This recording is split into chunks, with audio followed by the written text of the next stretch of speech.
बिस्मिल्लाहिर्रहमानिर्रहीम अस्सलाम वालेकुम welcome back to my YouTube channel viewer. उम्मीद है सब चिटा होंगे व्यूअर। आज हम इस वीडियो में डिटेल में डिस्कस करने वाले हैं जंबो जेट क्रीम के बारे में।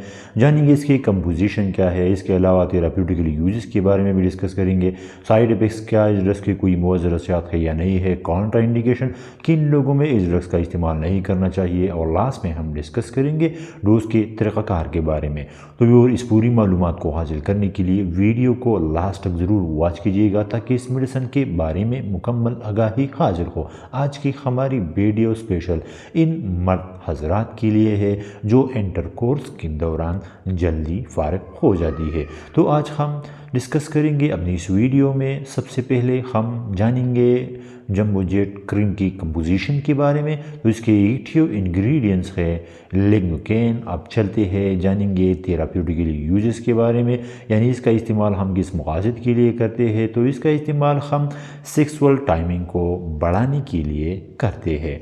वो लोग जो इंटरकोर्स के दौरान जल्दी फारिग हो जाती है, तो इस कंडीशन को ट्रीट करने के लिए हम इस क्रीम का इस्तेमाल करते हैं। इससे टाइमिंग में इजाफ़ा होते हैं। अब चलते हैं जानेंगे साइड इफ़ेक्ट्स के बारे में। तो इस ड्रग्स के कोई ख़ास साइड इफ़ेक्ट्स नहीं है, लेकिन इसके कॉमन साइड इफ़ेक्ट्स में शामिल है मुतासिरा जगह के नोबनेस हो जाना, इसके कॉमन साइड इफ़ेक्ट्स में शामिल है। अब चलते हैं जानेंगे कॉन्ट्रा इंडिकेशन के बारे में, यानी जंबो जेट क्रीम के ममनुआत क्या है। तो अगर प्राइवेट पार्ट पर लेशन यानी ज़ख्म हो तो इस क्रीम को इस्तेमाल करने से गुरेज करें या अपने हेल्थ वर्कर से ज़रूर रुजू करें। अब चलते हैं जानेंगे अप्लाई करने के तरीक़े के बारे में। तो इंटरकोर्स से 30 मिनट पहले अपने प्राइवेट पार्ट्स पर थोड़े से क्रीम के मकदार ऊपर लगाइए, मसाज करने से गुरेज करें। तो ये थी व्यूअर आज की हमारी वीडियो जंबो जेट क्रीम के बारे में। उम्मीद है आपको वीडियो पसंद आई होगी।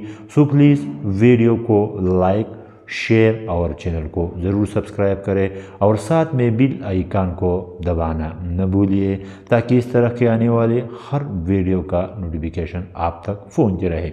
और अगर इस मेडिसिन के बारे में कोई सवाल हो तो नीचे कमेंट्स में ज़रूर कीजिएगा। Thanks for watching.